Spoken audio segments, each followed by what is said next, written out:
আমি নাজিয়া নুসরাত। গান করতে খুব পছন্দ করি। আরেকটা চেষ্টা, জীবনের একটা চাওয়াও আছে, যেটা হচ্ছে যে আমার মা বাবাকে একসাথে, মানে লাইক আ ফ্যামিলি রাখা। আমার জন্মের 1.5 বছর বয়স থেকে মোটামুটি তারা সেপারেটেড। এই যে একটা আদর, যে মাকে জড়ায় ধরা, বাবাকে জড়ায় ধরা, একটা খুশি। উনিও একা থাকেন দেশের বাইরে, স্ট্রোক করলো না।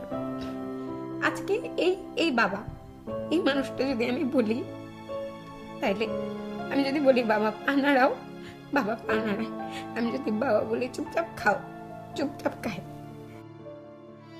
আমার একটা স্বপ্ন আছে যে আই গেস আমি গান নিয়ে বড় কিছু একটা করতে পারবো। চেষ্টা করলেই কি না পাওয়া যায়। হট সিটি আছে নাজিয়া